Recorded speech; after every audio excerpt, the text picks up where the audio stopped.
sign it was the secretary to Mr. President. The Speaker, at the hearing, the matter was raised, and I must state for public records that His Excellency subsequently brought a letter signed by him himself, and that put that matter of constitutional procedure of a sort to a peaceful rest. Mr. Speaker, as contained in page 2 of this 48-page report, the committee requested for and received from National Intelligence Bureau a security report on the nominees. And I must say that all three reports proved favorable. We therefore proceeded to hear them. Mr. Speaker, first on our respected colleague, the Majority Leader, Dr. Kassiel Ato Van Forson. He distinguished himself. The necessary questions were asked him. He explained to the best of his ability. Of course, there were clear commitments that our side, the minority, expected from him regarding some promises that his party made in its manifesto. These we expected him to have given us clear, straightforward answers. But, as a Speaker, he coming under the fact that he's not been to the ministry and there's need for some consultations was open in his answers. Mr. Speaker, this House will hold his feet to the fire by demanding answers from him, even as he assumes that high office. Mr. Speaker, we're also not too sure about his designation. The executive instrument establishing the ministry talked about Ministry of Finance and Economic Planning, whereas the letter to us referred to him as the Minister of Finance designate. So I believe that that is a matter that has to be done, because it's a constitutional matter that I believe that the President may have to look at.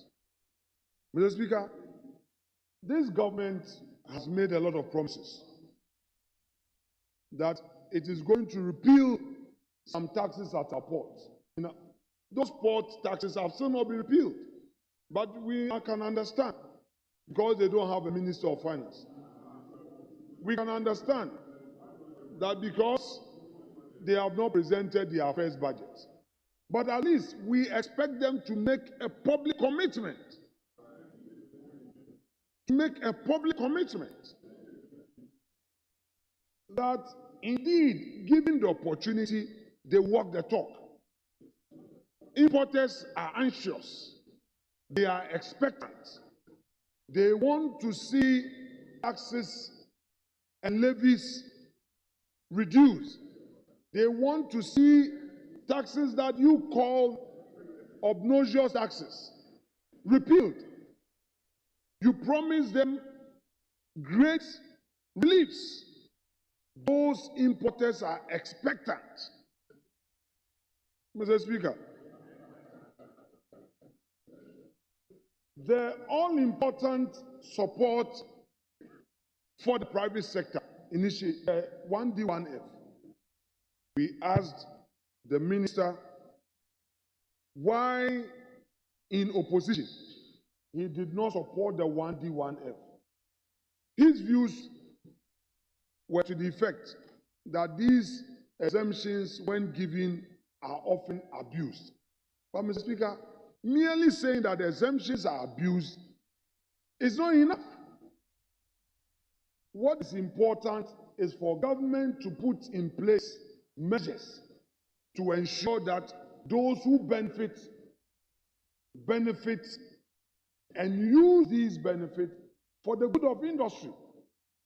Again, it appears that in opposition, he acted perhaps merely for the sake of politics.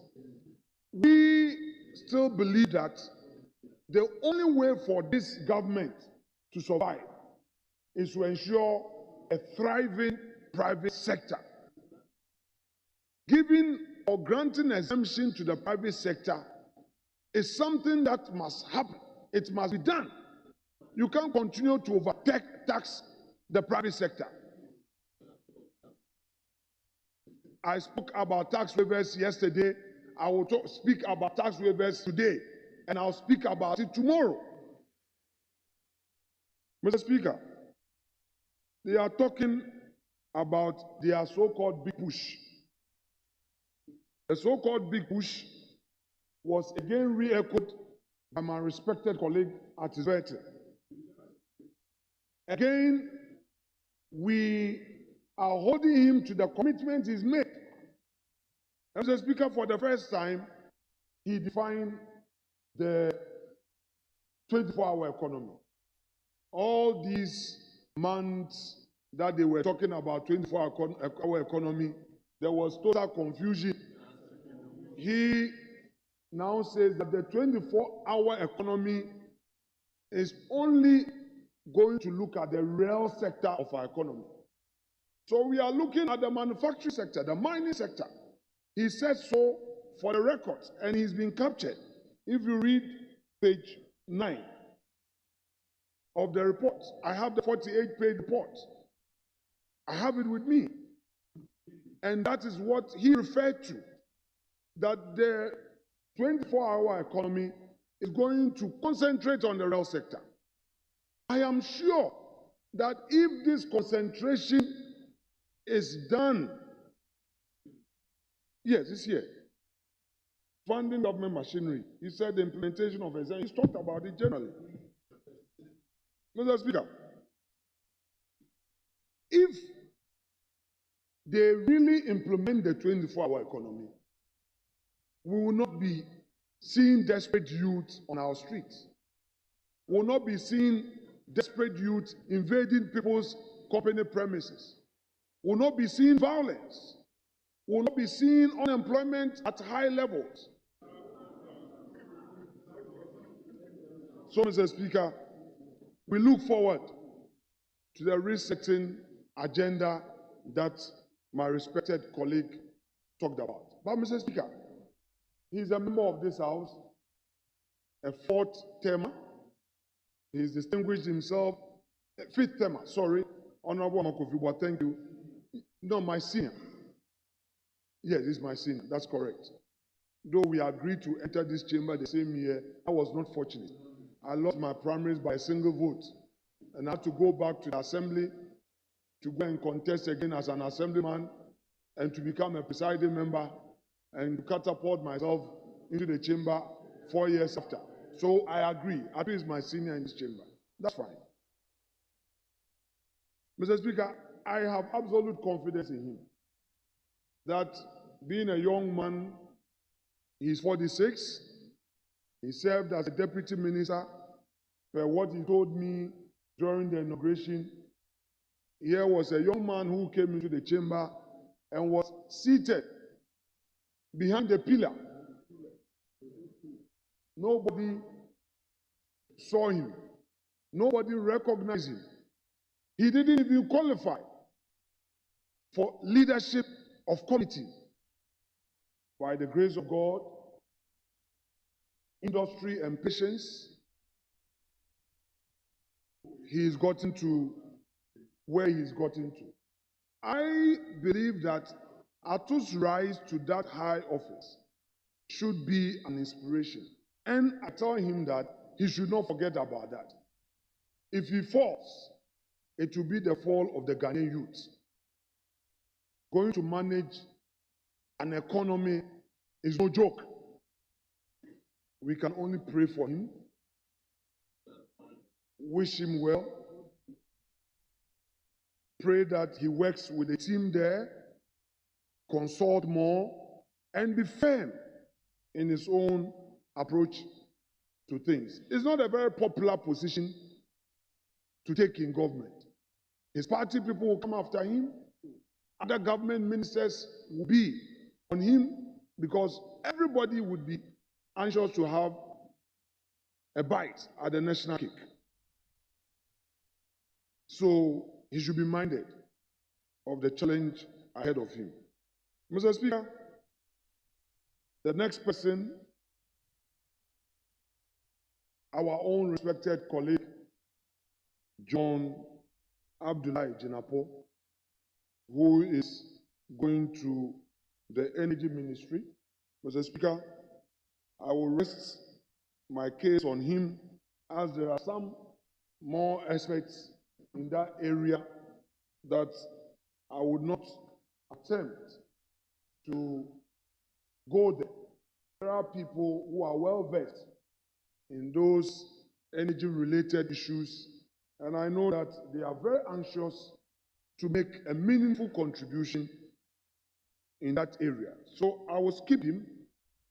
Suffice to state that he is such an affable fellow. If we look at his family, his brother is with us. He distinguished himself. He is on the other side. And Ghanaians should watch this, that the politics we do should not divide a family. The politics we do, Mr. Speaker, I will pause here to remind the majority side, they are in government. They are no more in opposition. Leader, just address me. I'm addressing you, but yes. I'm reminding them. I'm reminding them that they are in government.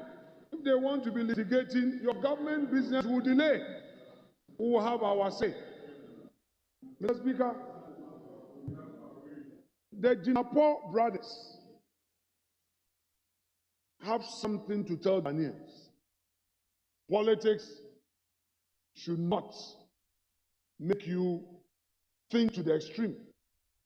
Those of us here who, when it gets to politics, we forget that we are friends and we hit so hard, should learn from the Jinapor brothers. Those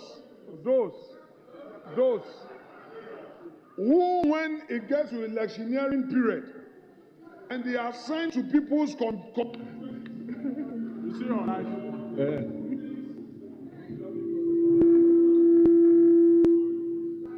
Unacceptable, and they proceed. And when they finish, they will come and pretend like they are brothers.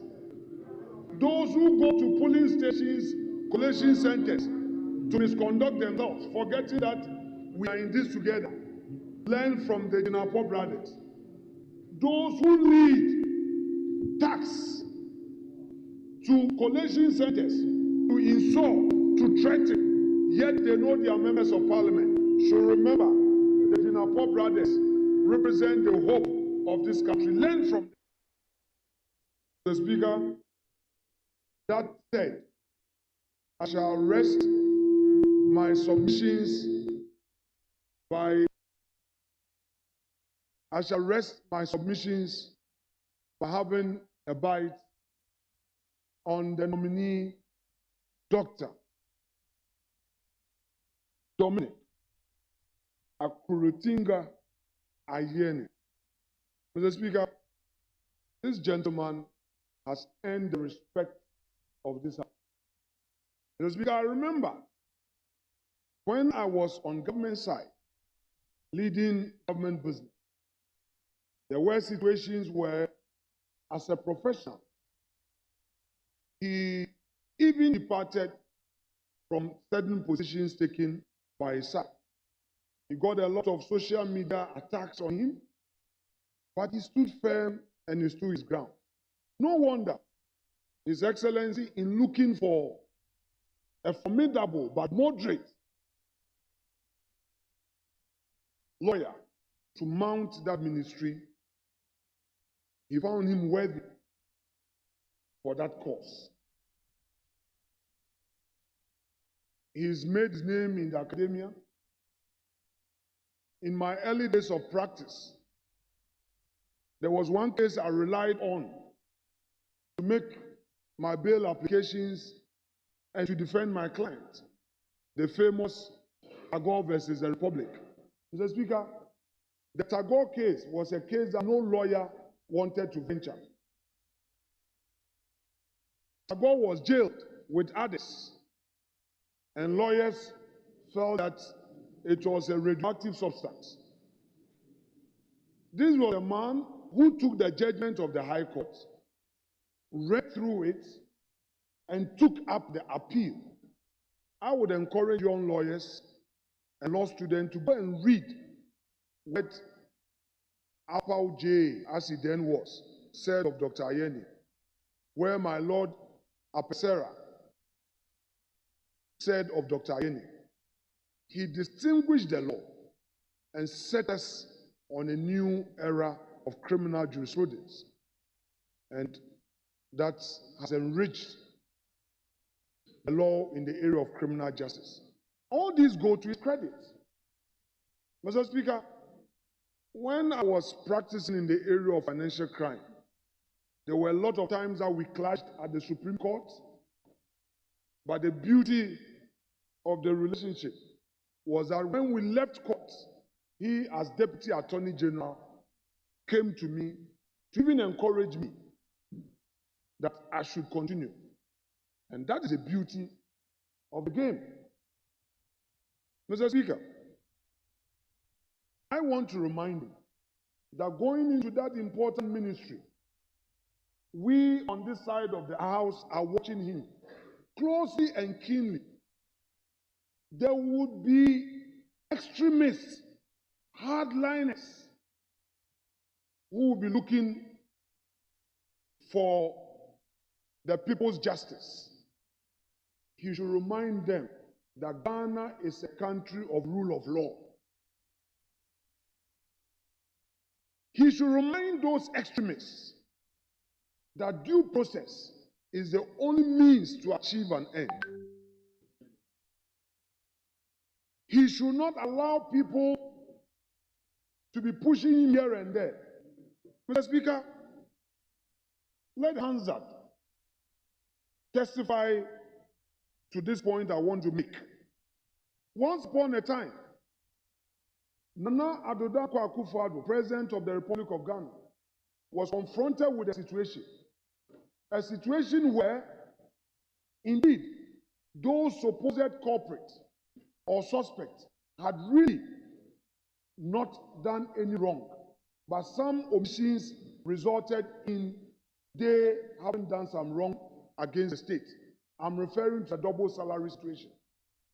Nana Addo Dankwa Akufo-Addo decided to pursue a path to bring down the temperature of the country.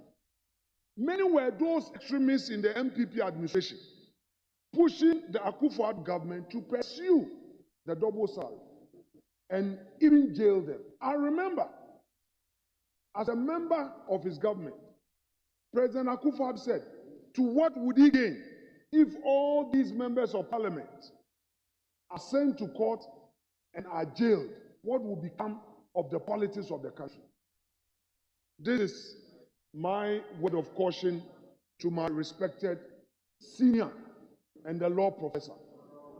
Pursue those who are committed a criminal wrong.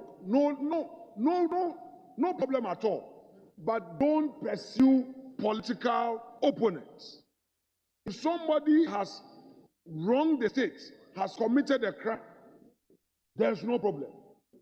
But do not allow anybody to push you to attack your political opponent. Mr. Speaker, 2013-2014, I was on this side. Some of us, the lawyers, I remember myself and 3 other lawyers who were always doing our cases, were being chased. Today, file your tax. And they were having issues. They would send us to Yoko. I remember it took Dr. Ayeni to tell those adventurers, to tell those extremists, that these are MPs who are lawyers, don't invade their offices. I remember. There are always 'There are always extremists who who will be chasing you, the Attorney General. Go after your opponent. Let us make getting into government attractive and getting out of government also attractive. Yes. Don't let us create an impression that we get into office only to focus on so-called political opponents. I'm coming to Ora.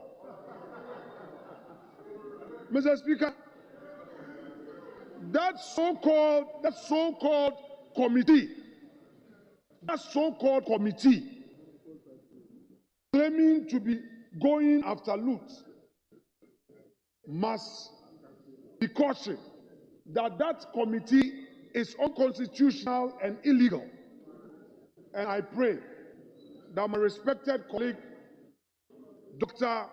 Ayeni, after taking office, will review the activities of this illegal, unconstitutional body, bring things to order, and allow the state institutions clothed with a mandate to investigate, to follow due process, investigate, and prosecute if necessary.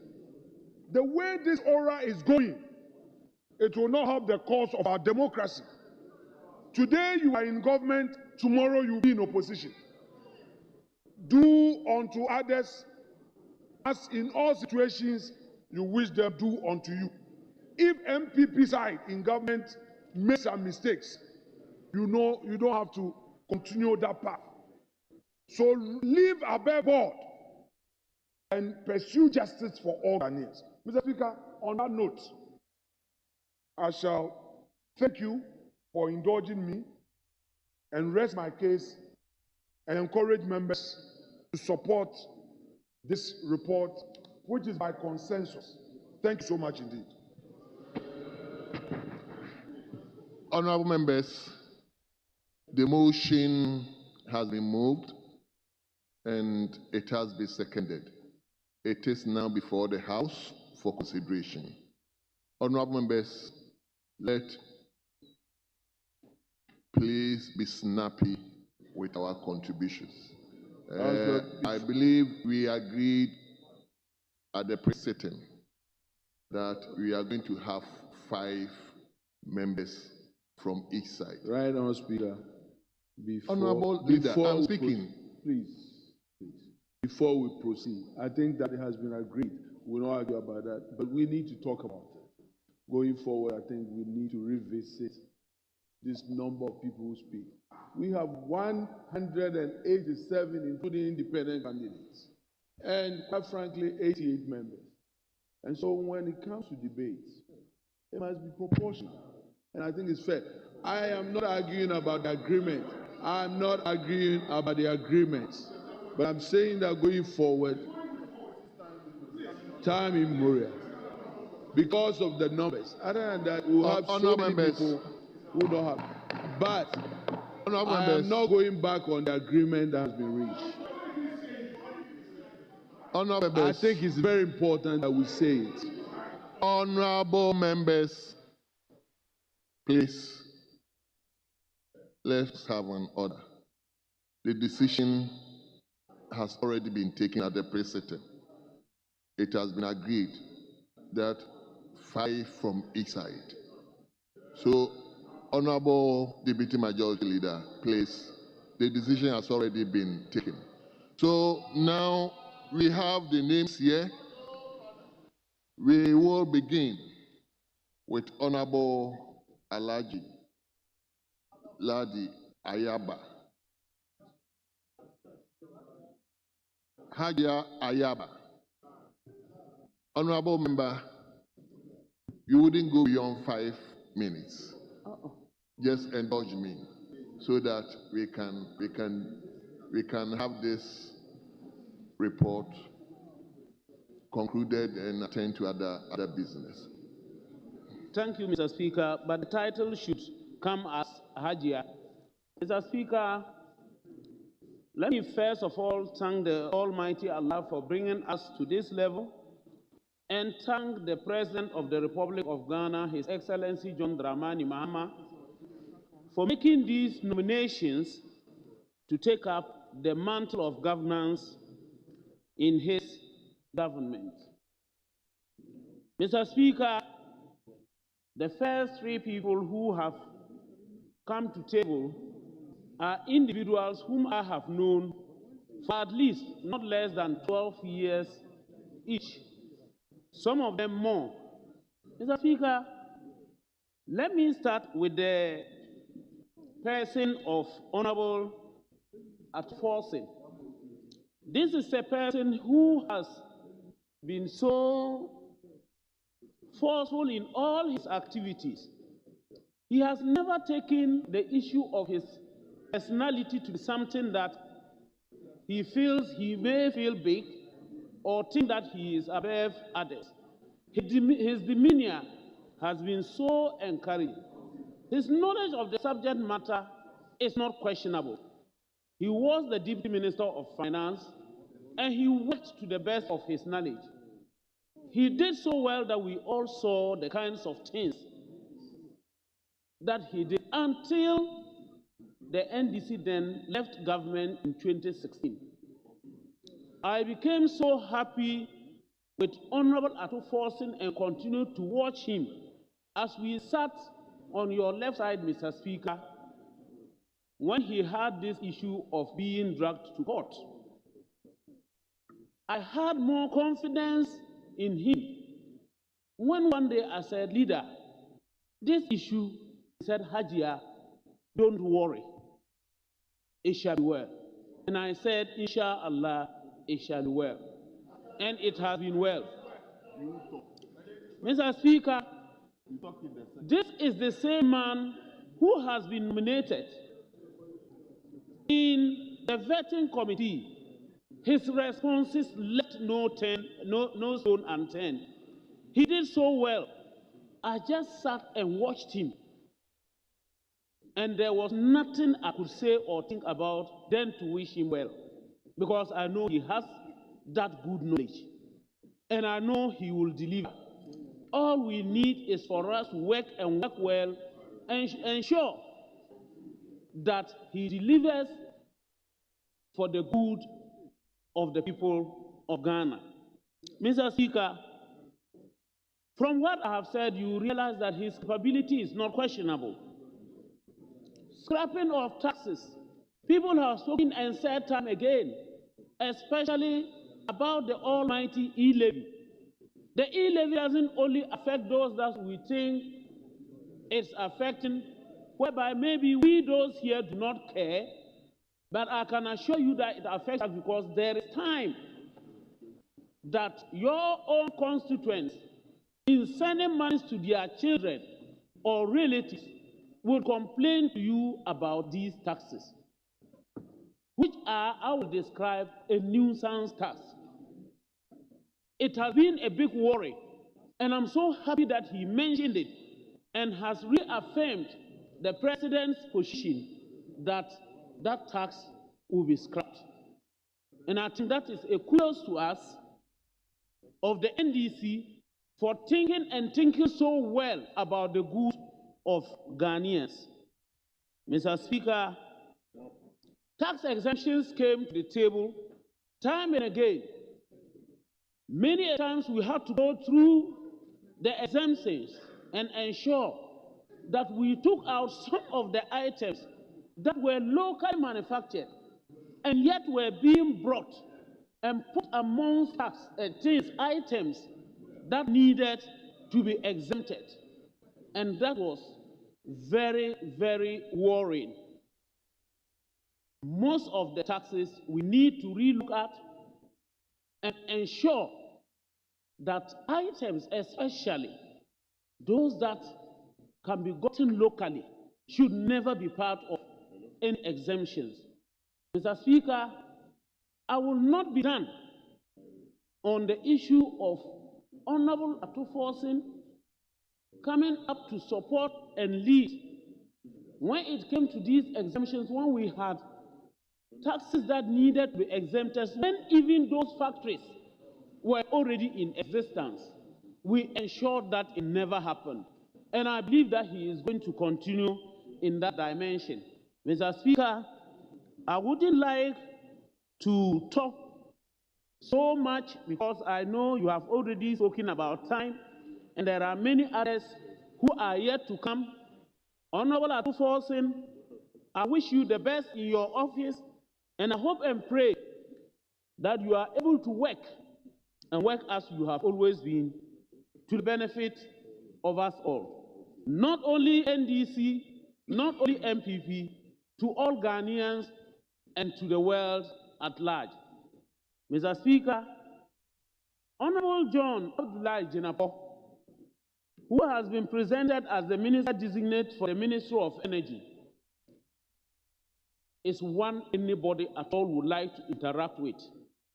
He is so highly sociable, very lively, outgoing, a person who is always ready to share knowledge, always ready to listen. And he is so good in his area of study, such that when he gets up, when we were in opposition to talk about the energy sector, you had nothing else to do than to listen and listen carefully to him and learn from him. Mr. Speaker, during the vetting, you could hear the truth and nothing but the truth that he had to say. He knows for himself that it is a sector that he shouldn't play with, and which he did. Mr. Speaker, immediately after the vetting, he had to come out to talk about the issue of some energy deficits and how there was the possibility of us having lights out, which we don't want to hear about. And when he was questioned, he said it and said it as it is. He wasn't saying it because maybe he was interested in just talking for himself or giving himself that accolade. No, he said it as it is. And he said and promised. Honorable, hold on. Yes, Honorable Mr. Speaker, yes. we have a report, a 48-page report Yes. on 3 ministerial nominees. Yes. We have 25 members to contribute to the report. Yes. The appointments committee has to go back and vet 2 other nominees. I beg of you to please regulate the time so that members will have the opportunity to make their contribution to the motion. That's my pleasure. Well noted. Honorable Ladi. Yes, Chairman of the committee. Mr. Speaker, let me also state that at the pre-sitting, it was agreed that member should not speak more than 5 minutes. That was the limitation placed at the pre-sitting.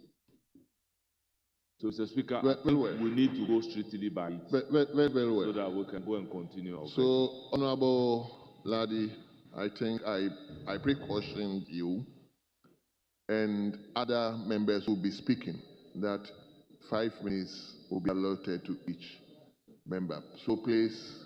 Thank you, Mr. Speaker. It's unfortunate I thought it was a point of order on what I was saying. I didn't know it was the issue of time. But I would let it go with him. I can't talk much. But he will begin calling my name locally. Thank you, Mr. Speaker. So, Honorable Abdullahi Jinapor, John, congratulations. I wish you all the best. And I hope that we continue to have lights on. Mr. Speaker, my own brother, Honorable Dominic, has been one of the persons that I have always liked to talk to, and I go personally to discuss issues with him because of his demeanor. He is so diplomatic.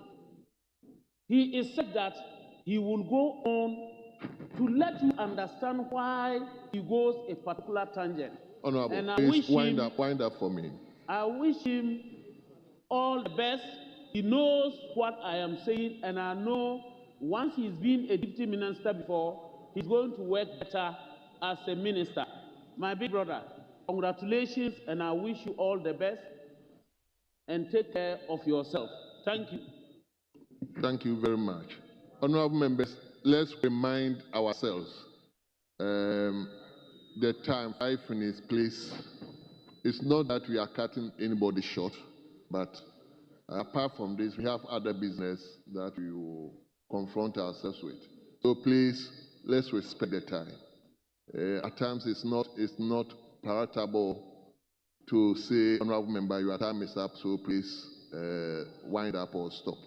But if I have to do that, I will do that, please. Yes. Honorable member for Asante Akem Central. Thank you, Mr. Speaker. Mr. Speaker, I wish to first congratulate the nominees. Honorable Dominic Ayine is my classmate for 5 years at the Faculty of Law and the Law School. So I know him very well to be a man of his own word and of good integrity. Mr. Speaker, he's a very hard-working gentleman and a very brilliant young man. He's worked very hard to be where he is. When we came into politics, I thought he was not interested, but later he joined us, and he has been a good politician, having served at the ministry as a deputy minister before Ghanaians decided that he should go and rest. Mr. Speaker, I have worked with Honorable Jinapo, whom we call JJ, on Finance Committee, and I've always admired him as a young man for his background and the knowledge that he has in steering the affairs of the committee. Though sometimes mischievous, but we play with those things. And then finally, I would want to also congratulate especially Honorable Kesolato Forson. He's a fine gentleman. He has taught us a lot of things at the Finance Committee, and he has always lived by his word. Mr. Speaker, I have no doubt that these 3 gentlemen that the President had selected, I have so much confidence in them. I can only say and advise that they should not disappoint us. They should live up to the confidence that we have in them in order that Ghanaians would benefit from the nominations that the President had made.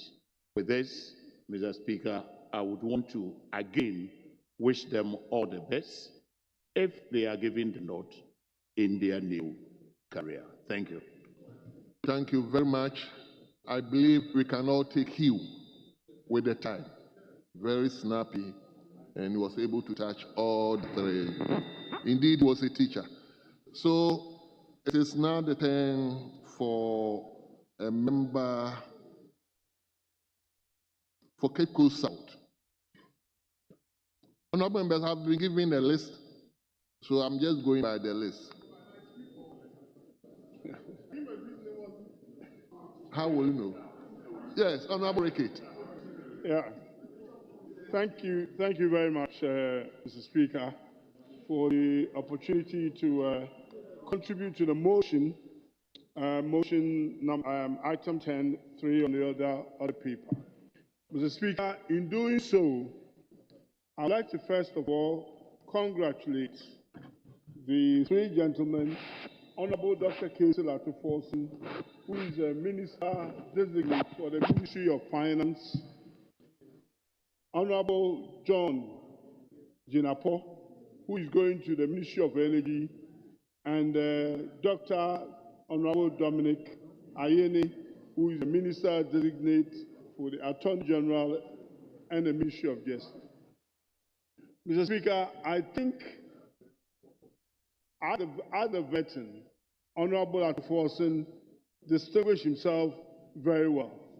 He said all that he needed to say as a minister who is yet about to go to a ministry.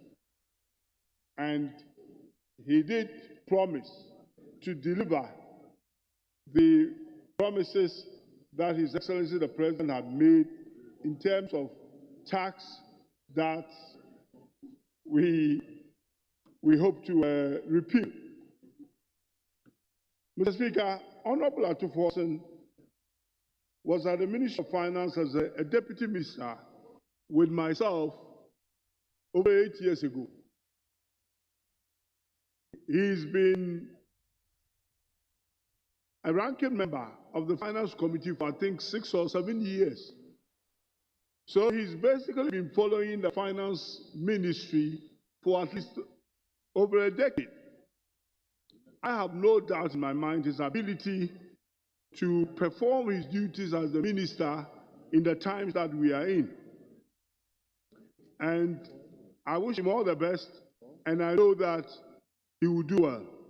We are all here to support him to make sure that he succeeds in this difficult economic climate that this country is seeing at the moment.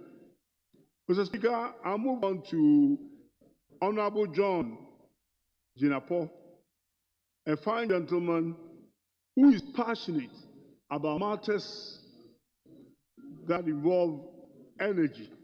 And I think he's followed energy matters for a very long time.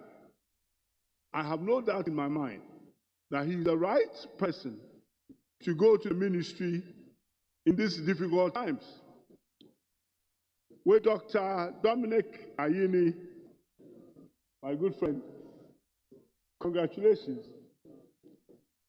The interesting thing is that all three gentlemen here have previously been deputy ministers of the ministries that they are going. So it shows clearly the succession plan that the NDC has in terms of promotion of people to positions. So the places they are going are not new to them. And I know that they will do well. We pray and hope that we all support them to succeed. With these few words, Mr. Speaker, thank you so much. Thank you very much. It is now the turn of Honorable Boama. Mr. Speaker, I had the opportunity to sit at the vessel, so I'm yielding to Honorable Kwabena Bonkroma. He is not on the list. Kojo is on So, in the list. Honorable Member for Takoradi, please. Very well.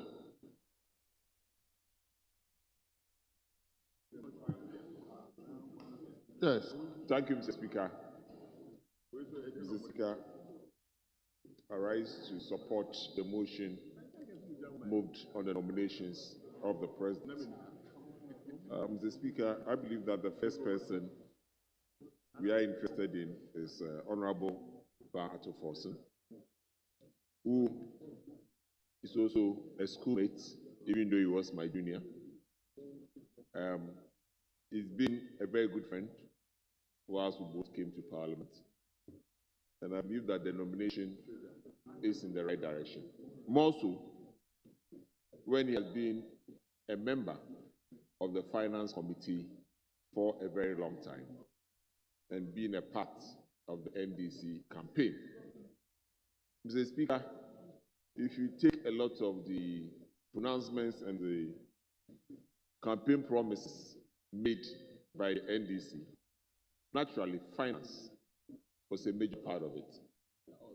It is therefore unfortunate when nominees like my friend Ato and others are asked direct questions on the promises, they tend to tell you that wait for them to show us their next budget. They tell us, wait, let's go to the ministry before we get the full view of the data. So the question I ask myself is that not downgrading our politics? That kind of attitude, is that not downgrading our politics? I believe that it is time that we politicians start making promises that we are sure about the data and how effectively we are going to implement it for the benefit of Ghanaians. Mr. Speaker, another area Honorable Atuforsen had made some suggestions, which I believe are good, and we need to encourage, is the use of the taxes or some part of the taxes paid by the informal sector being used as pensions for themselves. I believe that is one area he has mentioned, and I implore him that as he gets the nod, you make sure that the implementation of these ideas are effected immediately so that we can formalize the informal sector. Mr. Speaker, the other area you had also mentioned had to do with the issue of value for money, the issues of investor confidence, issues of employment and entrepreneurship in particular. Mr. Speaker, on the issue of value for money, I believe that is one area we need to quickly look at in a very big way, especially the processes at the Ministry of Finance. In situations where loans are approved in Parliament, and sometimes it takes over 1 year before projects are implemented, goes a long way to affect the real value we deliver or get out of these projects. Mr. Speaker, we've had challenges in this country where we continue to do roads projects that are too expensive, and the value we get out of it over a period of time diminishes, are some of the issues I believe that they should also be looking at. On entrepreneurship, Mr. Speaker, one of the biggest challenges we have in this country is the concept of all young people believing and thinking that after school, government will employ them. Mr. Speaker, that is one major difficulty that we've had as politicians. And I believe that investment in the area of private sector, small businesses, medium-scale businesses that Ghanaians can manage for the long term should be one area that government should be investing a lot of public funds, starting from now, to make sure that we can expand that area, use that to generate employment, also use that to generate taxes for the country. On the issue of the nominee for Attorney General, Mr. Speaker, I worked with Dr. Ayini on the subsidiary committee for the last 4 years, and he has shown to be a moderate. He has shown to believe in consensus, and he has always stood his grounds and admitted his mistake. And I believe that is one person that, quite frankly, we are all happy he's gotten this nomination. I believe that the House would also support and make sure that he becomes the next Attorney General to be able to do the work for Ghana. Last but not least, I'll talk about John Paul JJ. I'd worked with him on the transition at Energy Ministry, and I believe that since he has a lot of information and he has worked in that sector, all we are praying is that do not come back. All we are praying is that the fuel will flow as that happened in the last 7 years. Thank you. And with these few words, Mr. Speaker, thank you very much. I support this nomination to go to so I can start with. Thank you very much. Thank you very much. Let's now turn to Honorable Xavier Sosu. Thank you very much, Right Honorable Speaker, for giving me this opportunity to contribute to the motion ably moved for the approval of the 3 nominees of His Excellency John Dramani Mahama. Mr. Speaker, Dr. Atuforsen has shown extreme leadership in this House and shown in-depth knowledge in finance and national economy, which I believe makes his nomination one of the finest and one of the best. Mr. Speaker, it is often said that true leadership is revealed by adversity. Mr. Speaker, you would bear testimony to the fact that Dr. Atuforsen was one of the people who was politically targeted And throughout last year, 2 years ago, he had to endure all manner of attack on his personality. He had to endure going to court while serving as a very, very firm voice of the opposition on the Finance Committee. And Mr. Speaker, Honorable Member in from the Medina, hold on. very well, Mr. Speaker. Yes. Mr. Speaker, I must sound a caution. My friend said that Honorable Ato Forson was politically targeted. And I think this is not fair and this is below the belt. To say that he was politically targeted, I think this must be expunged from the records. And because if he's asked to justify why he was politically or the circumstances of political target, I'm not sure the honorable member will be able to justify this. I'm grateful. Thank you so much. Honorable Xavier, once you are also an officer of the court, I think you do as the honest and withdraw that. Mr. Speaker, I respectfully withdraw that statement. Thank you very much. Mr. Speaker. Mr. Speaker, Dr. Ato Forson was one of the members of parliament last year that underwent all kinds of struggles, let me put it that way, in the face of delivering his work before this very house. But Mr. Speaker, you will agree with me that he distinguished himself. He was firm, he was principled, he stood his grounds to defend his position when it comes to matters of the economy. You recall how he led our side to fight fiercely against the e-levy. And Mr. Speaker, what is good about Dr. Ato Forson is the fact that even now at the vetting committee, he stood his position to say that definitely the NDC government is going to honor its promise by scraping off the e-levy and other taxes that he's always to buy.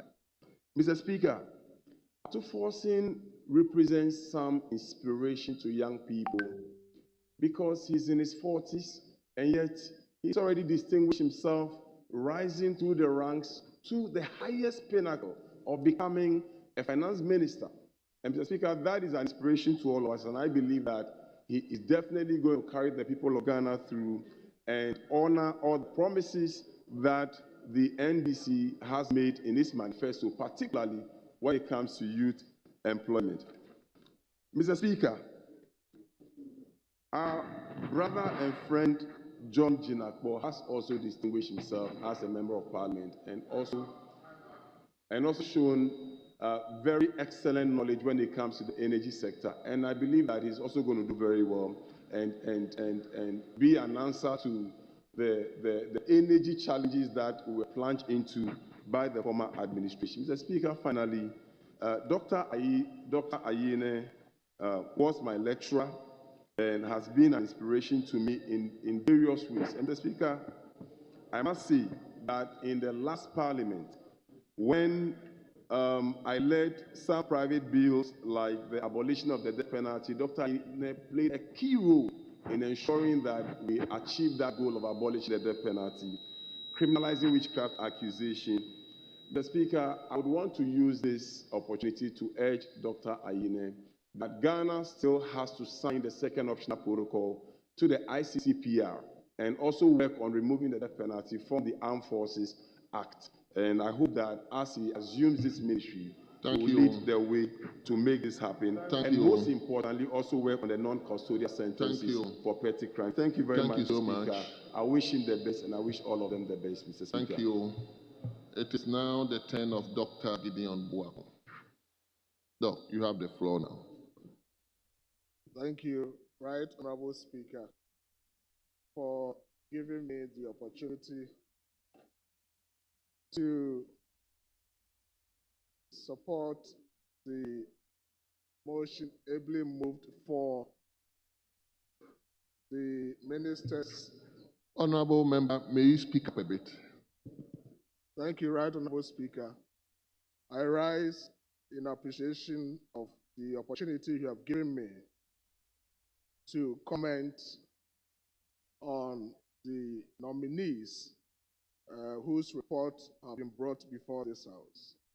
Right Honorable Speaker, the ministers we are considering today, as has been said by one of us, have all served as deputy ministers in the respective ministries that they are going. And Mr. Speaker, it's interesting that the government led by His Excellency John Dramani Mahama is a government on a reset agenda, but these nominations indicate an upgrade from former deputy ministers to substantive ministers. It gives an indication that, indeed, it is good to upgrade in life as human beings. Right Honorable Speaker, the Honorable Dr. KCL Atuforsen, who has been nominated to the prestigious office of the Finance Minister, is a distinguished personality. He served as a member of Parliament.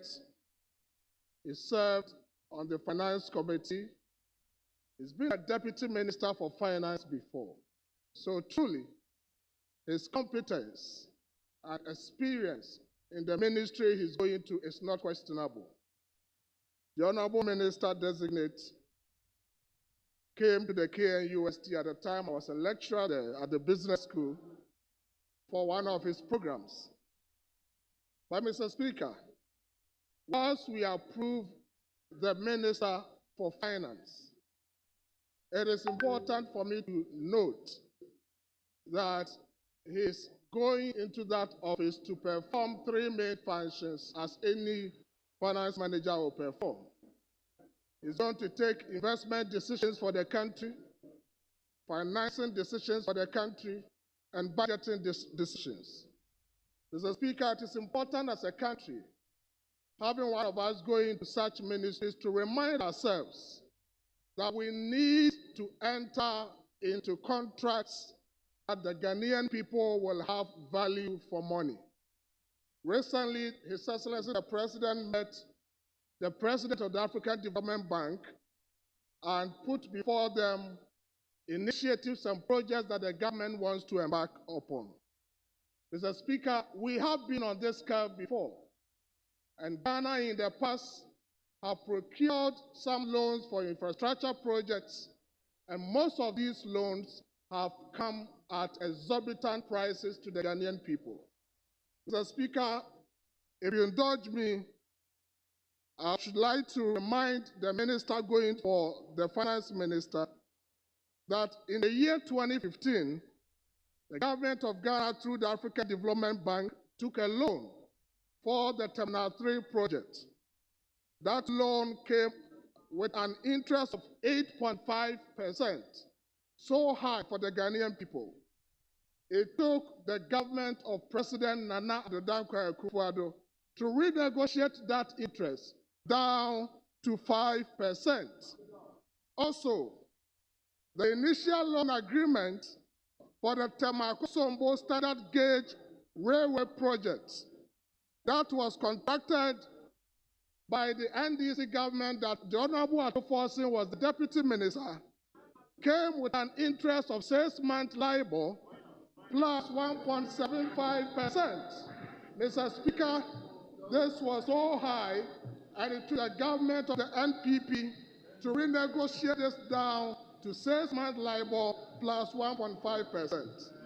Then again, Mr. Speaker, Honorable, if you look at the Pokuase interchange, Honorable Member, I believe you'll get time for you to debate some of these issues.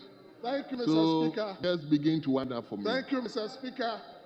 Mr. Speaker, the point I am making is that as the minister heads to the ministry to take financing decisions for the country, we must ensure that if we are going for loans, we go for cheaper loans. If we are procuring financing, we must ensure that the financing we are procuring are not coming Thank at you. exorbitant prices to the Ghanaian people. Thank Mr. you. Speaker, in winding up, I want to comment briefly on the Honorable Minister for Energy, John Jinapor. Mr. Speaker. I give you 1 minute, please. Thank you, Mr. Speaker.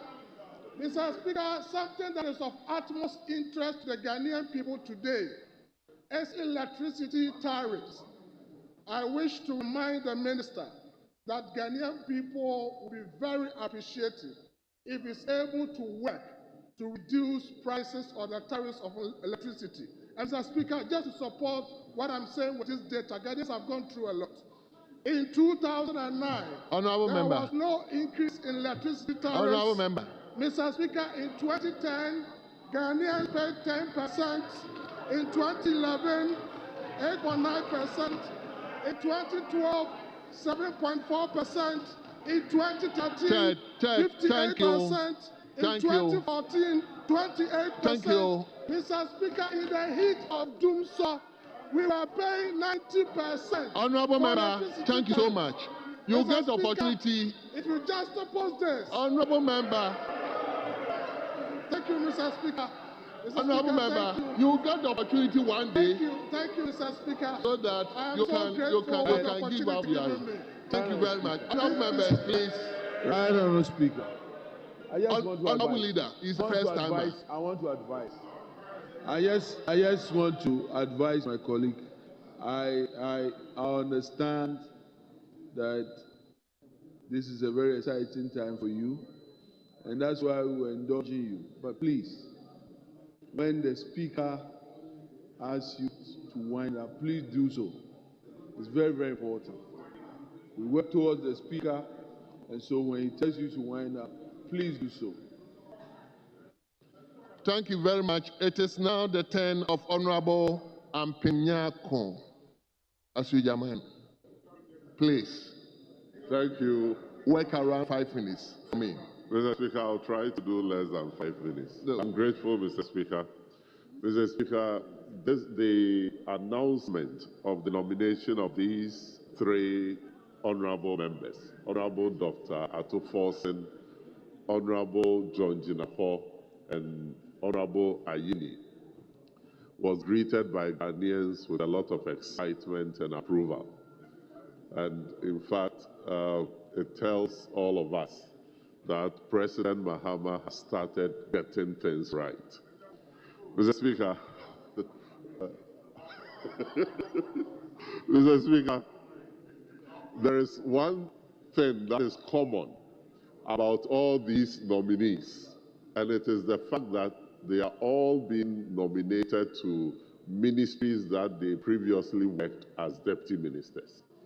In fact, Dr. Ato Forson was Deputy Minister for Finance, John Jinapor was Deputy Minister for Energy, and Dr. Ayeni was Deputy Attorney General.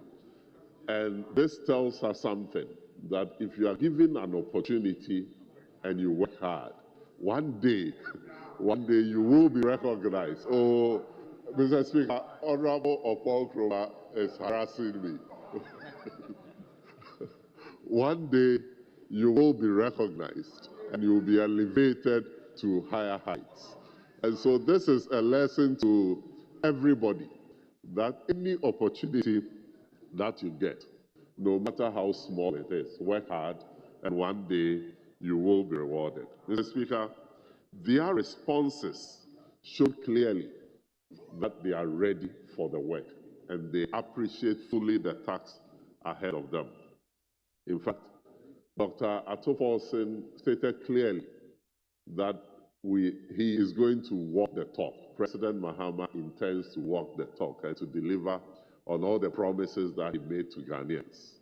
I was so excited hearing him give assurance to the committee, through the committee to all Ghanaians, that in the next budget, Ghanaians will see the repeal of those taxes that we spoke against when we were in opposition. That e-levy will be abolished, that betting tax will be abolished, and others. Mr. Speaker, Dr. Ato Forson made rather an ambitious promise that he aims to work hard to bring inflation down to 8% plus or minus 2. Knowing that inflation had risen to over 50% under the previous administration, it is quite refreshing to note that that is one of his targets, that will bring down inflation to a single digit. We know that inflation came down to around 20-something%. But if that is one of the targets of Dr. Ato Forson at the ministry, then it is very encouraging, and I believe all of us will work hard to support for the realization of this.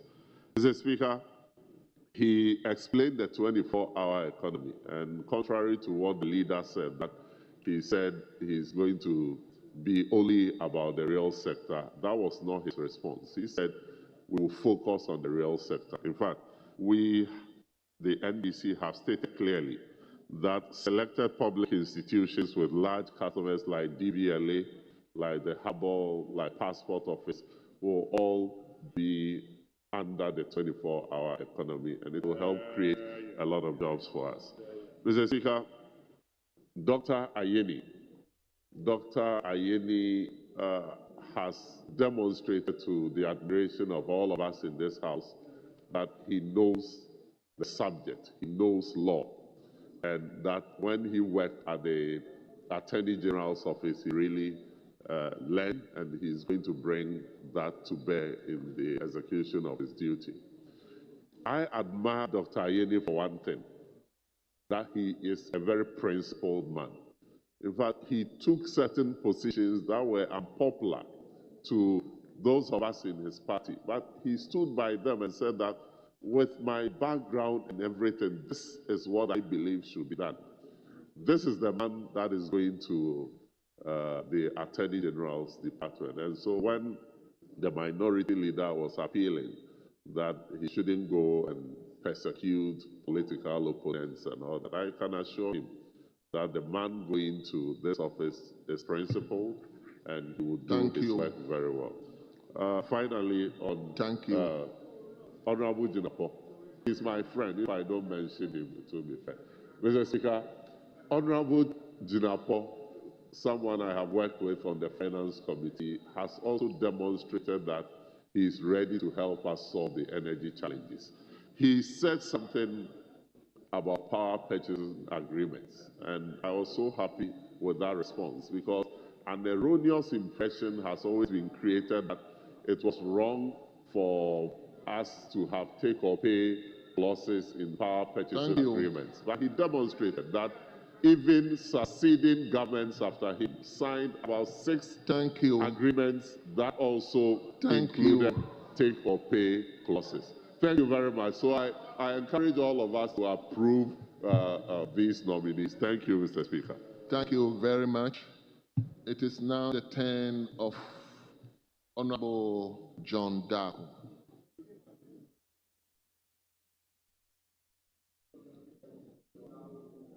Mr. Speaker, I thank you for the opportunity given to me to support the motion for the approval of the 3 nominees in the persons of Dr.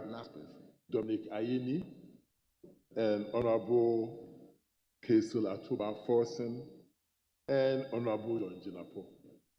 In the case of Honorable John Jinapo and Dr. Ayeni, I had the opportunity to put some few questions to them during the vetting. I believe their answers to the questions are out there. I believe the jury is still out there on whether their answers were satisfactory or not. But Mr. Speaker, I did not get a chance to ask the Finance Minister nominee 1 or 2 questions that I had, and I want to bring that to the fore. Mr. Speaker, when the Finance Minister nominee, Honorable Dr. Atuba Forson, appeared before the committee, he presented a CV which I went through. Mr. Speaker, when I went through the CV, I saw that the Honorable Finance Minister nominee has stated that he was once a director of a company called Protect Integrated Services Limited in the UK. Mr. Speaker, when I tried to search on the company, I realized that honorable nominee's dates in which he claimed he was a director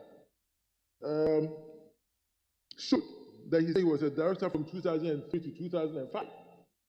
The search at the UK's company registry, which is on the internet, shows that that company was actually set up in February 2005.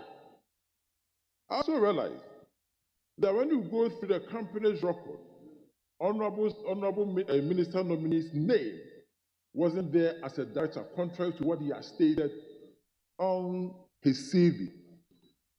And the search also showed that that company was liquidated sometime in 2009. I mean, this is going to be a minister of finance for the country. And I was wondering how somebody who is going to run our country will become a director, is going to run our finance ministry, was once a director of a company which has been folded up. And then the fact that the date in which he claimed he was a director clearly shows that he wasn't a director at the time. He was a director. The company was actually set up in 2005 when he said he was a director in 2003 to 2005. So, Mr. Speaker, if it's a mistake, we would like to have the Honorable Minister nominee to come and clarify that. Hold on. Yes. Thank you, Mr. Speaker. Yes. Mr. Speaker, the practice in the UK is that when you are going to start a business, initially you don't register it. There are few businesses that start as registered businesses. You start under a concept known as trading as. So you trade as a particular name and you do business until the business is well established to a point where you can now go and formally register that name as the business. Mr. Speaker, no. So he started trading as that name and worked for about 2 years, after which he then went and registered the company. The records are there. You don't understand the concept, you can Google it, trading as, and you will see it. That is a very common practice that is encouraged in the UK. And so this business was conducted in the UK, and that is how it started. That is why at the point that you are talking about, it wasn't registered, but it actually was an existing business. Go and check. Just Google it on your phone. You will see that in the UK, it is a common and accepted practice. Thank you, Mr. Speaker. Mr. Speaker. Yes, Honorable Darko, you may conclude. Mr. Speaker, very briefly, point of clarification. No, I'm not giving you the opportunity. Mr. Speaker, that's a clear misinformation to the House, Mr. Speaker, on UK company law and practice. Mr. Speaker. Hold on. Let me give the opportunity to the chairman of the committee. Right, Honorable Speaker, thank you for giving me the opportunity. The Speaker, it is observable from the fact that members get up without catching the eyes of the Speaker, then they will put on the microphone.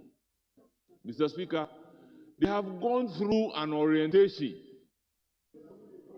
So this habit can no longer be entertained in this House. So once again, members should take note that by practice and convention in this House, you get up until you catch the eyes of the Speaker. You do not put on your microphone. It's not looking good. We've gone through the orientation exercise with them. So I don't want to see this reoccurring.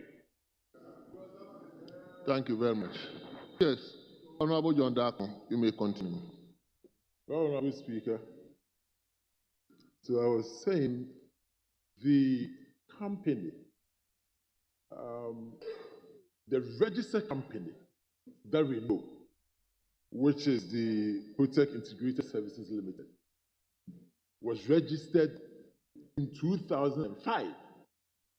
I don't care what my learned colleague on the other side is saying, that you have to operate the company at a particular or for a particular period before it is registered.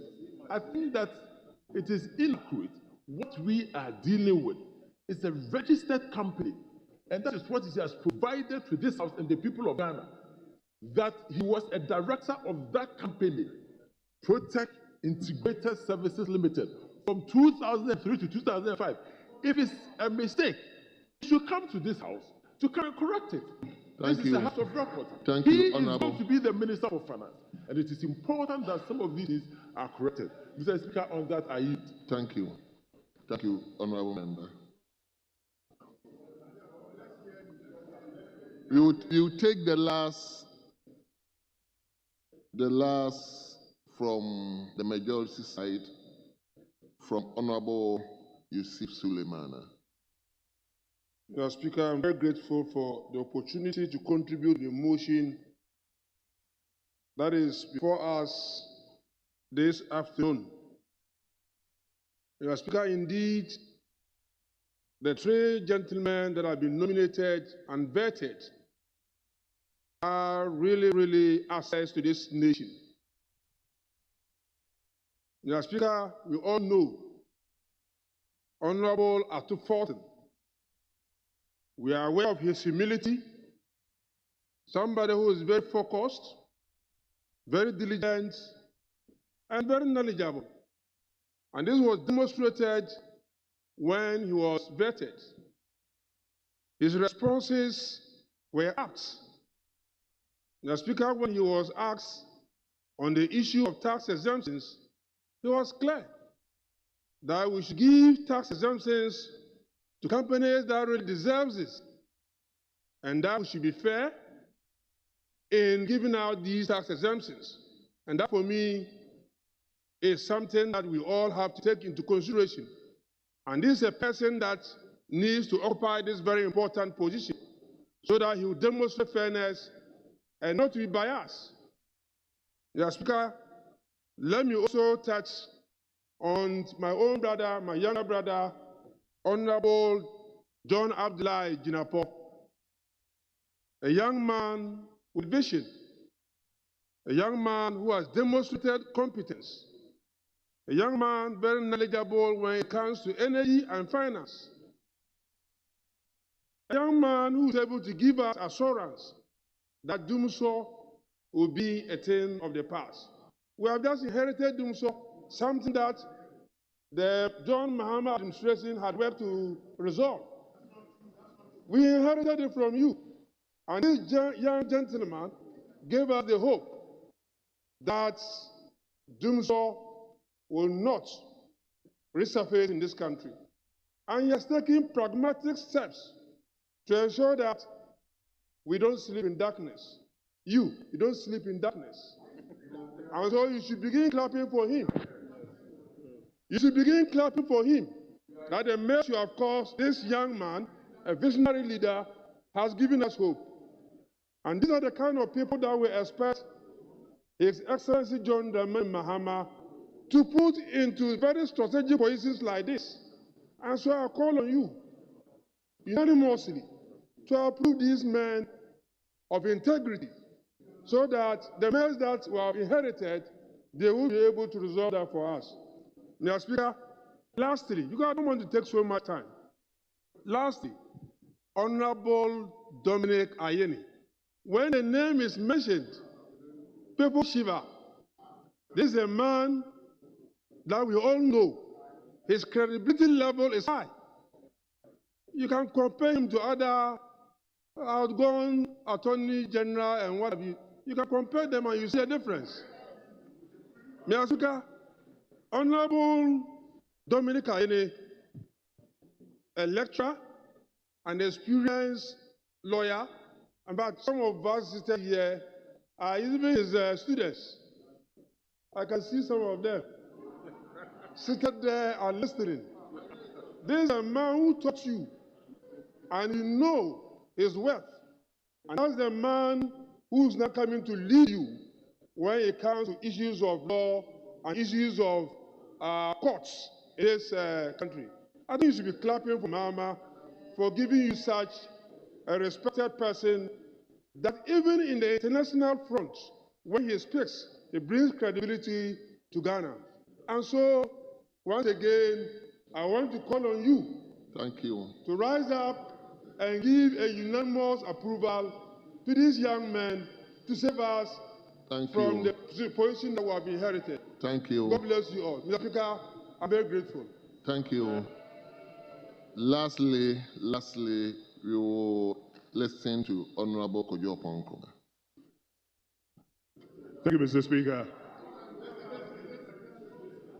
Mr. Speaker, it appears that the NDC has an act for 3 wise men. When President Mills was in power, he had his 3 wise men. And President Mahama appears to have started off with his 3 wise men, our brothers who have been nominated and who have performed creditably when they appeared before the Appointments Committee. Dr. Ayine was Deputy Attorney General when I was called to the bar. He actually handed me my qualifying certificate of law. His track record is well known and well respected. We wish him well. He's not only going to be Attorney General, he's also going to be Minister responsible for justice.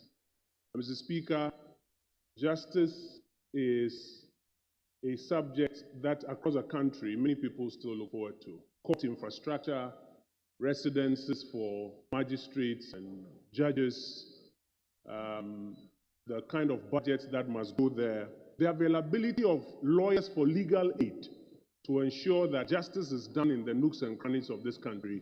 These are things that we expect Dr. Ayine, in addition to other functions, to pay attention to, and wish him well. Mr. Speaker, the Honorable John Jinapor, our brother, is well versed in the subject of energy and finance. He has offered a lot of explanations about take or pay and things that have gone on in the past. Mr. Speaker, no matter the explanations you give, and I speak as a former member of cabinet, a few lessons that we can share with our colleagues. No matter the explanations that you give, what the people of Ghana are waiting for is that fuel prices don't go up, the electricity prices don't go up, the fuel is available at the pumps, that the lights don't go off. We wish our brother well, and we hope he delivers in that area. Mr. Speaker, the Honorable Dr. Ato Forson spoke about 4 things I want to briefly comment on. One was on raising revenue. The Honorable Dr. Ato Forson says that his target is to move tax to GDP ratio from 13% to about 18%. That's about 500 basis points. Mr. Speaker, 1% of GDP is about 10 billion Ghana cedis. So to move it from 13 to 18 is about 50 billion Ghana cedis. At a time when, as we have agreed across the political divide, some tax handles should be removed. E-levy, COVID, betting. E-levy and COVID alone, nothing less than 20 billion. So what he's promising us is that he's going to take away about 20 billion from the revenue handles, but still grow it by another 50. We are hoping that he will do that without introducing new taxes or renaming some of the taxes. And whatever he will do in that area, we will support him and help him. If it works well and Ghana moves to 18% of GDP, it works well for all of us. Mr. Speaker, he spoke about expenditure cuts and says that he's committed to it.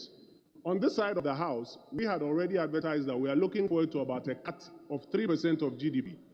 So we'll be looking forward to expenditure cuts that he will present in his first budget, and we'll help him to achieve it. However, Mr. Speaker, whatever cuts we do, we should ensure that quality of projects are not being sacrificed.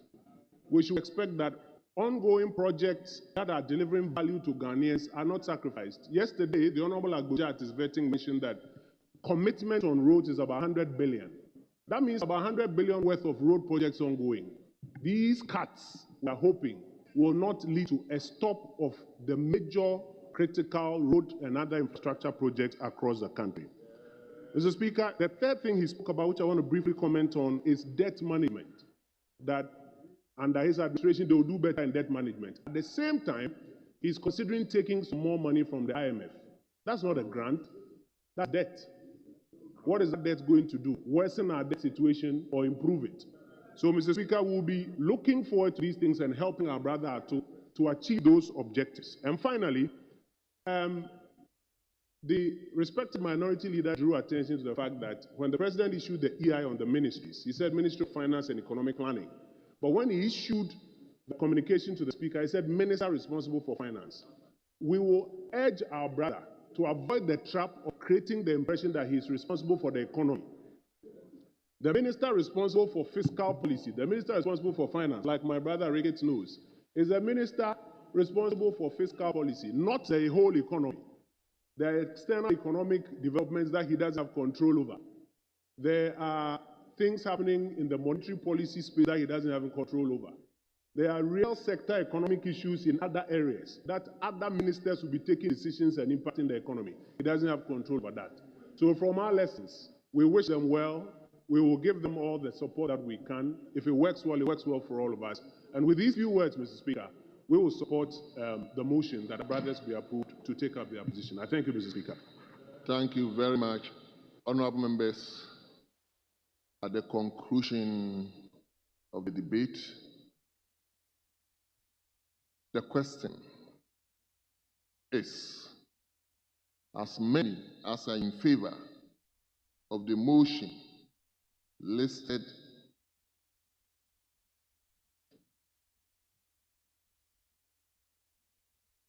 (13)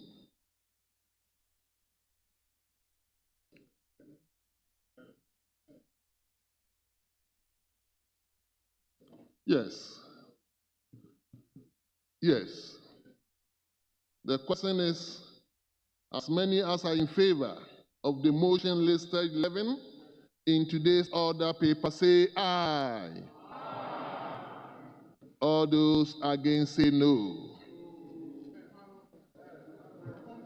Honorable members, it is obvious the ayes have it. The motion is hereby adopted.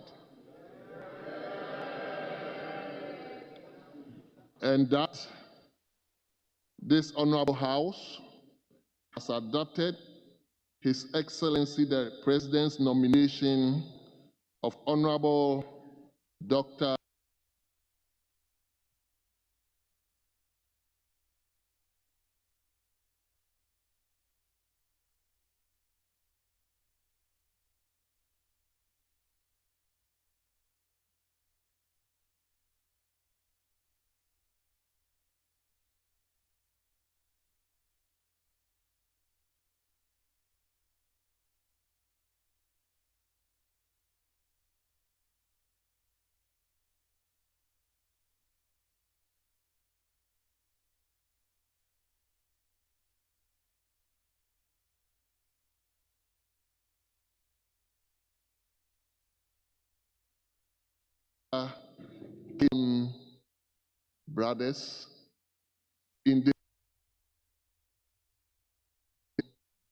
brothers in this house, and we hope that they will make us proud.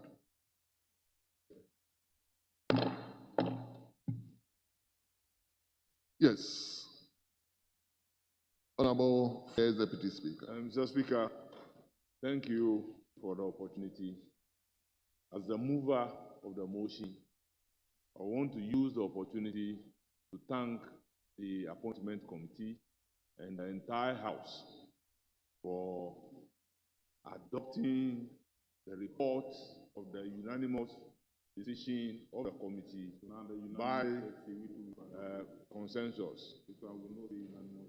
Right Honorable Speaker, on behalf of the nominee, I sincerely thank the entire House. Thank you for the opportunity. Thank you very much. Leadership? Leadership? Yes. Mr. Speaker, we intend to go and continue the vetting of the president nominees. And I think on that note, we will ask that you suspend the House for us to allow the Appointment Committee to do that work, and then we can come back with the second report. That was the agreement. Yes, Honorable Minority Leader. But are the reports not ready? Speaker, I disagree with him. Respectfully, I disagree with him because we had conclave, and Speaker, two very important statements have been admitted, and it's important we allow members to read their statement. At this time, yes, it's important. They are equally important. Speaker, so you were not at conclave, and you admit that. You were not there. Good. So, Speaker, we should rather proceed to take item 8, after which we can decide on what next. House Speaker, indeed, that was the agreement. I wasn't there, but it's been agreed that there will be a statement taken and then 2 statements. Yes. Thank you.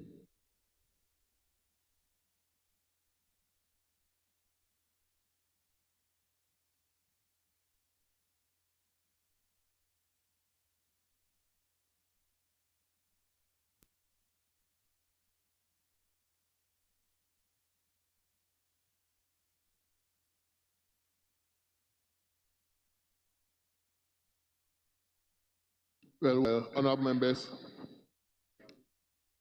let's turn to page 2. Page 2 in today's order paper.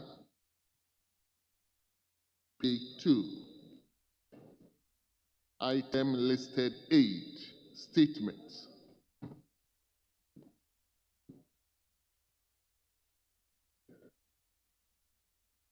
The first statement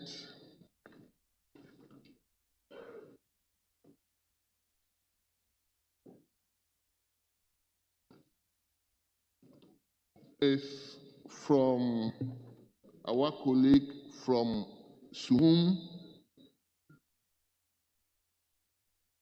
Honorable Bequin Frank Asiedu.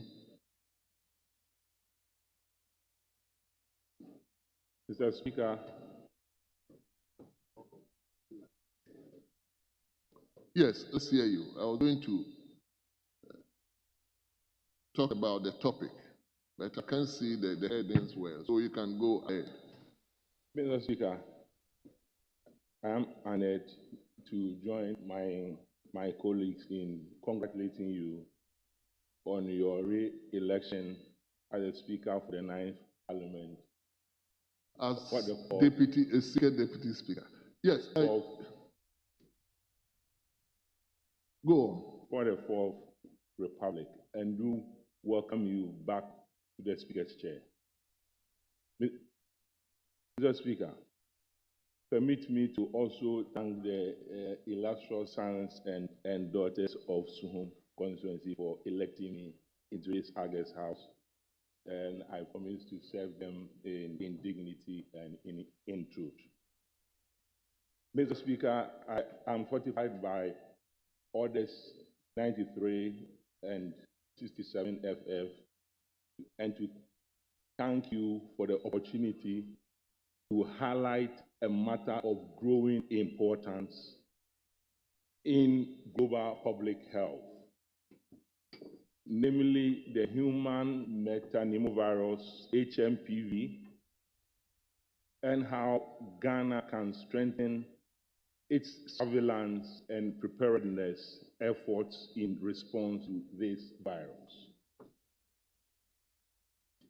HMPV is a respiratory virus known to cause symptoms often to the common cold, including a stuffy nose, cough, shortness of breath, sore throat, fever, and occasionally rash.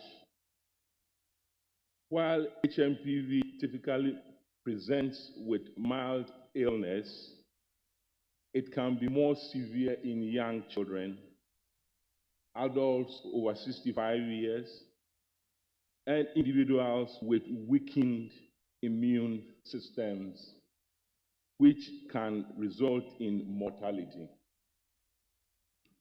It mirrors some of the symptoms we observe with COVID-19, underscoring why testing and proper diagnosis are essential. HMPV spreads primarily through respiratory droplets via coughing, sneezing, and close physical contacts, such as shaking hands, hugging, or kissing. It can also be transmitted by touching objects or surfaces contaminated by the virus, and then touching one's eyes, nose, or mouth. Recent data from the Chinese Center for Disease Control and Prevention up to the 29th of December 2024 indicate notable increase in common acute respiratory infections, including those caused by seasonal influenza viruses, respiratory syncytial virus, RSV, and human metapneumovirus, HMPV. This trend serves as a warning sign for countries around the world to enhance surveillance and be ready to mount a timely response. Ghana must draw on the lessons we learned during COVID-19 to protect our population. We must draw on the experience of His Excellency Nana Addo Dankwa Akufo-Addo and Dr. Mahmoud Bawumia's administration. These included the critical role of robust surveillance systems, widespread testing, clear public health communication, and the readiness of healthcare facilities to respond to spikes in respiratory infections.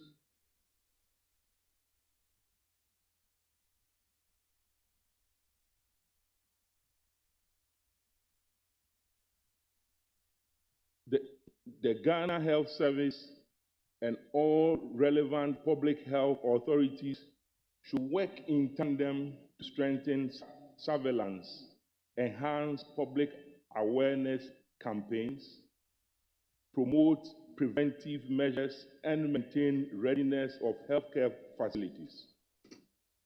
Mr. Speaker, I commend the Ghana Health Service for coming out on this matter. I therefore draw government's attention to this and to further advise it to give these state institutions the needed support to be able to handle the situation. Mr. Speaker, our collective experience with COVID-19 underscores the critical importance of vigilance, preparedness, and swift response. HMPV's similar symptoms to other respiratory infections means that our surveillance efforts must be comprehensive and well coordinated. By investing in robust public health infrastructure, we can safeguard our citizens, preserve their health, and sustain productivity.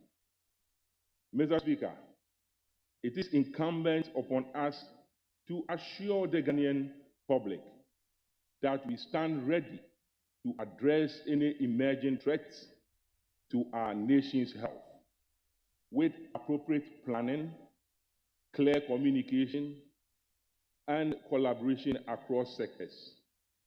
We can effectively manage HMPV and any future respiratory viruses as we think globally and act locally. Our people deserve a health system that is resilient, proactive, and committed to protecting the well-being of all. Thank you for your kind attention. Honourable members, I have another statement. I want us to take that one as well. Then I'll invite members to contribute. You may decide to contribute to which one you are interested in.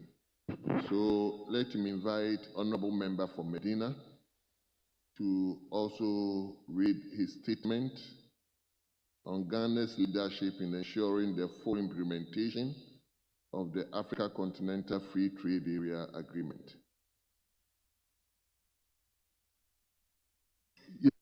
Yes, leader. Speaker, with respect to you, and Speaker, on any day I will defer to you, I want to humbly suggest, looking at the subject matter, the title of that statement that was read by Honorable Bequin, it's so important that, Speaker, this is not to challenge your directives, but I have a strong feeling that if we put the two together, we may not exhaust that particular subject matter enough. So I want to humbly appeal to you, because if we can separately take those statements and also entertain, because it's also for hands up, and I'm sure that whilst the contributions come out, we may end up giving some consequential directives. So my humble suggestion. Yes. Mr. Speaker, I agree with the Minority Chief Whip. Very well. Because of time conflict, Very we well. have to take the two So, together. Honorable Sosu, hold on. Let me invite contributors to the first statement. Yes, let me invite, today, how many ladies have spoken? No, I haven't seen any lady. So I'll give the opportunity to the two ladies who are up first before I'll give any opportunity. So let me go to Honorable Teresa. Is it Timpani? Yes, let's hear you. Thank you, Mr. Speaker, for the opportunity to contribute to all these important statements. Looking at the statement, the Honorable Member has done justice to it, but there are some few items that I want to add to the statement. As an infection that mimics pneumonia and bronchitis, Ghana Health Service should take note that when people report at the health facility, they should be able to do differential diagnosis. How do we diagnose somebody who has this virus? We can only do this by nose swabbing, taken to the laboratory, so that we are able to isolate the virus. Because it has the same symptoms with normal pneumonia and bronchitis. So Ghana Health Service has to take this virus seriously, because it's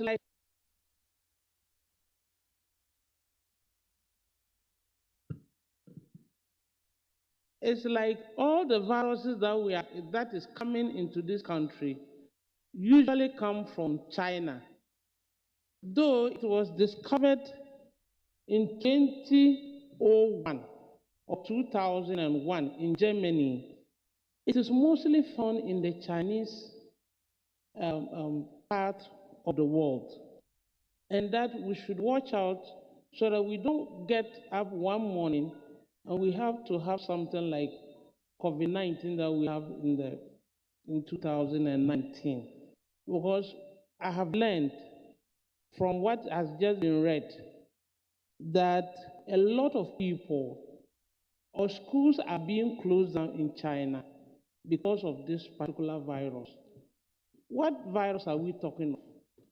The proper name for this virus is human pneumovirus.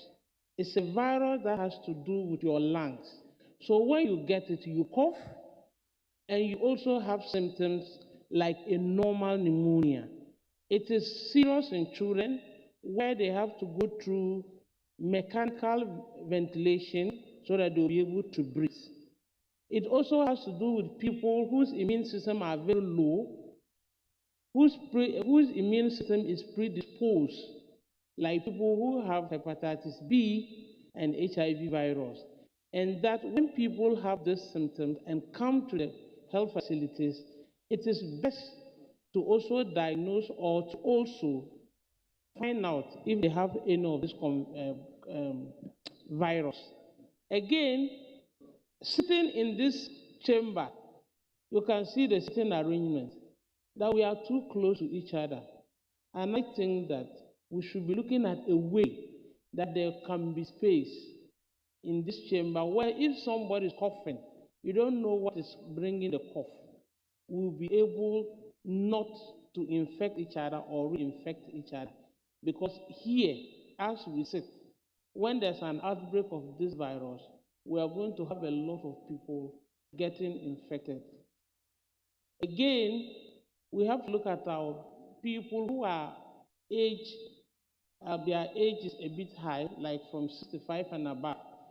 Because at that age their immune system is low, this virus easily attack them, and when they attack them, become more serious than any other person who is at a lower age. Right Honorable Speaker, I will urge the health system, Ghana Health Services, and Minister of Health to take this virus seriously. But we think that it is not here, but we should begin to do differential diagnosis so that we'll be able to isolate it, that we don't wake up one morning and get something like coronavirus that we have in 2019. Thank you very much for giving me the opportunity. Thank you very, very much. Let me go to Etiwa West. I said I wanted to satisfy the ladies first before I come to the men. So Etiwa West. Thank you, Mr. Speaker, for giving me the opportunity to contribute to my colleague's statement. Although the human metavirus is nothing to be panicking about, the HMPV for short, we do need to take it seriously, and we need to be vigilant. So we as leaders, we're on the ground, so we have a direct impact on our communities, our constituencies. We need to work with the local assemblies to promote preventative measures such as hand washing, trying not to shake. I know it's a culture, but perhaps we have to limit shaking of hands or wearing of masks when you feel ill so that we prevent a catastrophe. We'll all recall when COVID-19 started. It was not to worry, not a problem, it's not a big deal, but look how it morphed into catastrophic losses. So we're not trying to create fear or panic, but we do need to be vigilant and promote these preventative measures. And we do need a Ghana Health Service also to implement robust surveillance systems that will do early detection to prevent any crisis. I must commend the Ghana Health System because during COVID, they were excellent in the contact tracing and tracking. And I'm very confident that with this seeming threat, they will also be committed to implement and put in place some robust surveillance systems which will prevent will detect any looming threats and also prevent the crisis. So, Mr. Speaker, we do have a responsibility to be proactive.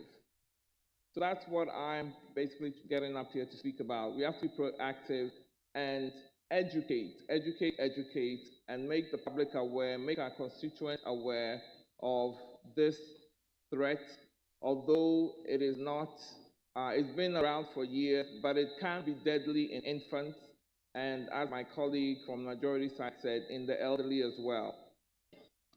So once we keep the public informed and educated, I believe that we'll be able to prevent any catastrophe that, because we don't want another COVID-19. So thank you, Mr. Speaker, for giving me the opportunity.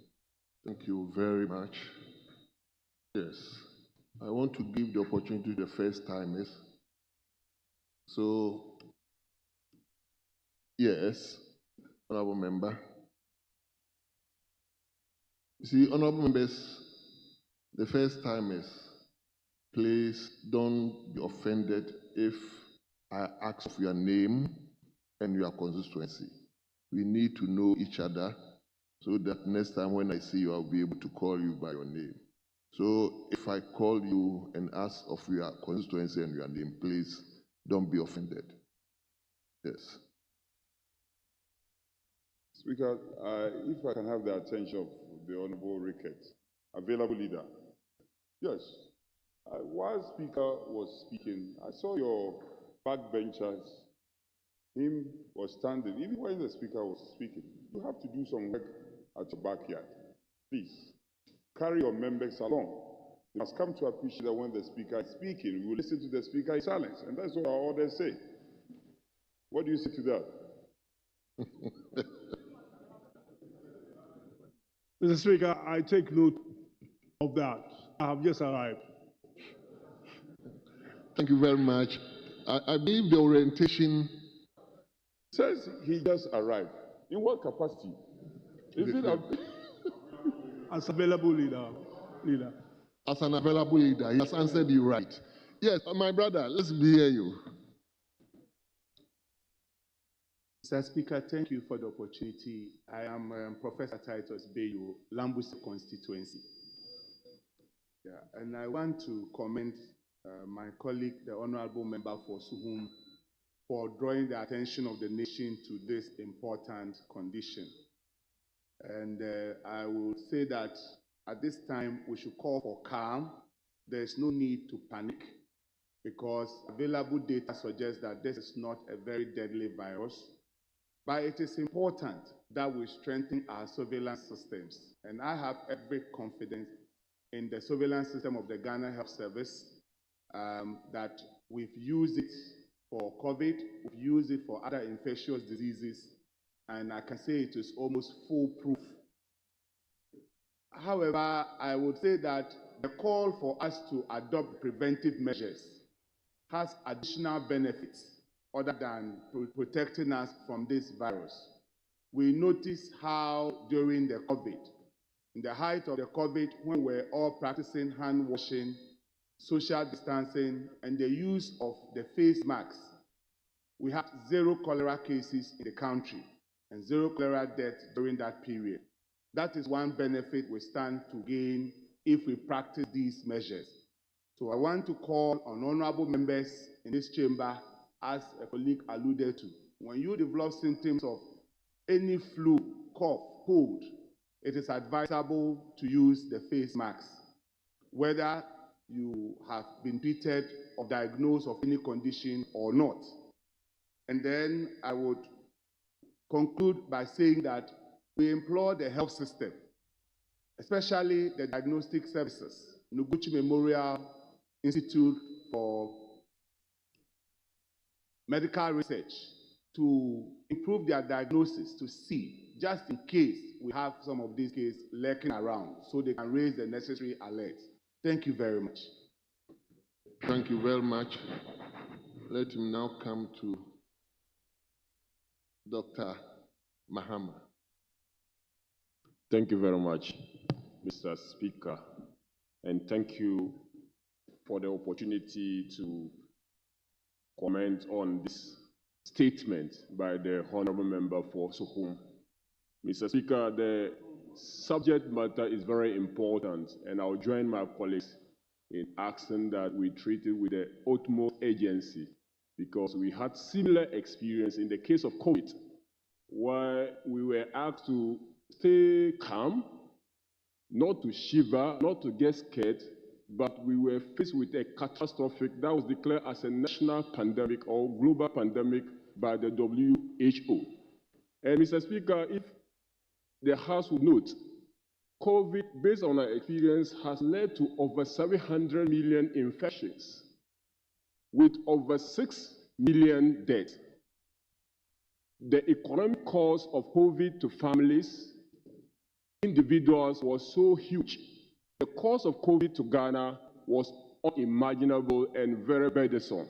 And I think that we will need to take this issue seriously, and my colleagues mentioned about surveillance, but much more important is the need for us to scale up and safeguard the initiative that the former president, Nana Addo Dankwa Akufo-Addo, took, i.e., we instituted or we commissioned the National Vaccine Institute.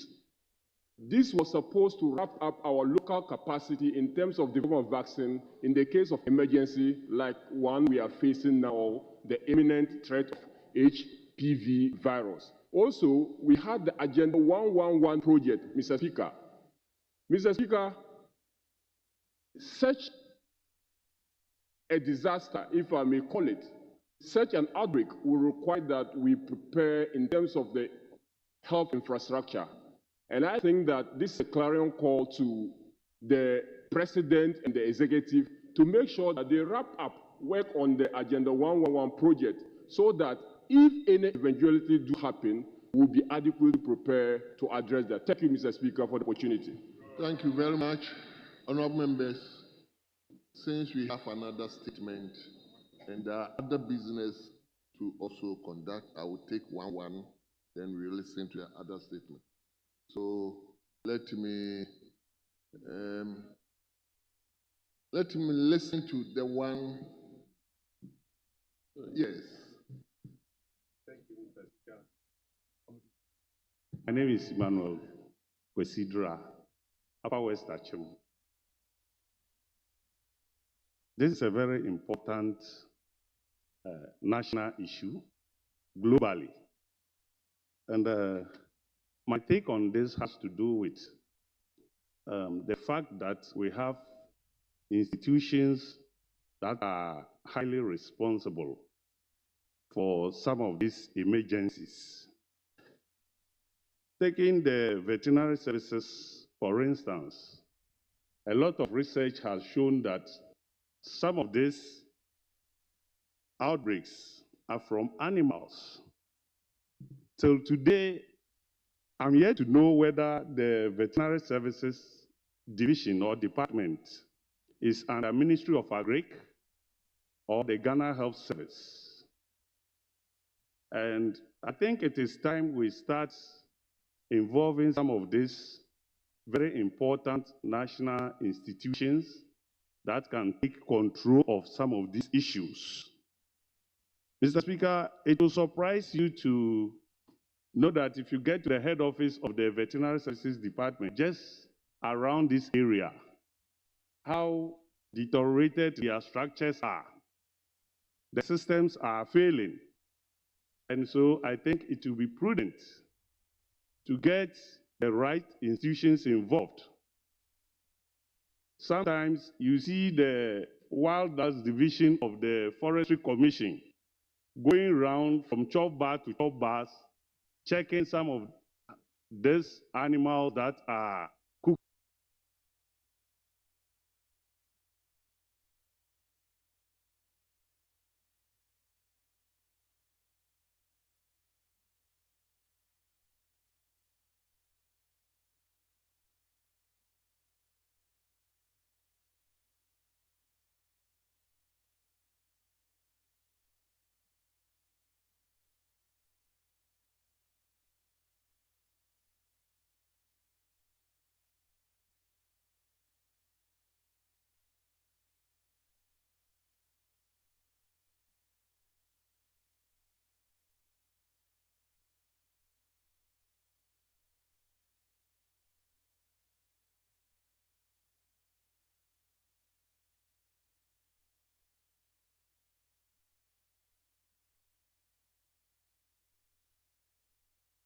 Are these various chop bars? Bearing in mind the effects of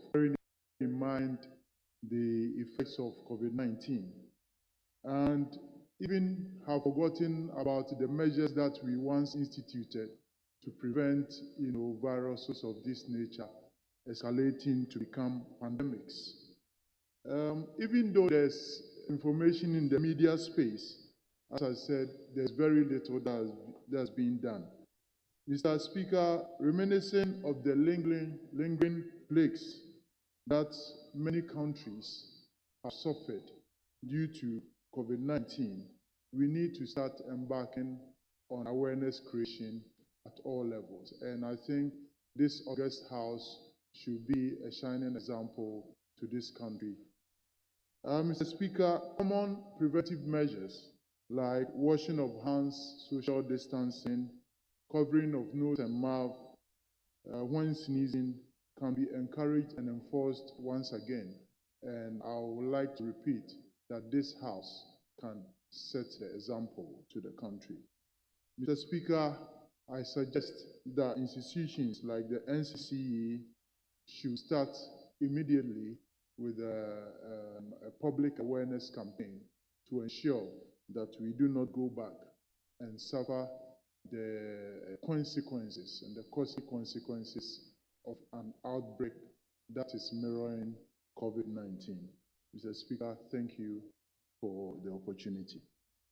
Thank you very much, honorable members. Before we move to the next statement, let me say this. The statement is very, very important, and it needs urgent attention. The House have not yet constituted the committees yet, so we don't have committee of health. Neither do we have the ministers of state in place. So let me urge the Ghana Health Service to put in place measures that will curtail this particular urgent health issue. And I will urge the leadership, especially the business committee, if possible, if you can plan, to invite Ghana Health Service leadership to also come and brief the House. I think that can also help. Yes. Speaker, just to commend you highly for the consequential directives given in the wake of the statement duly delivered by our colleague, and the directives spot on, except to say that, Speaker, in this House, we've always been guided often by some timelines, especially where matters of such importance has come up on the House floor. So I will further plead with you, if you may, we should give some timelines when the Ghana Health Service will be programmed by the business committee for them to apprise members duly. Timelines will be of essence, Speaker. Well, I hope the business committee will meet on Thursday to decide the ensuing week. So you are part of the business committee. Let me assign you so that you table it at the business committee on Thursday so that we will invite the Ghana Health Service leadership to at least come and brief the House, and by extension, brief the nation. Thank you. So, honorable members, we are going to take the second statement, but before then, kindly allow me to take item 9AB, item 9AII, item 9AII, the second report of the appointment committee on His Excellency the President nomination for appointment as ministers. So the chairman of the committee may lead the report.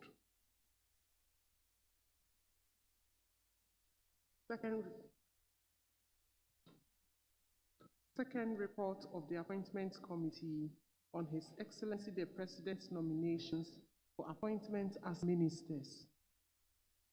Honorable members, the report have been duly laid. They are to be distributed to honorable members.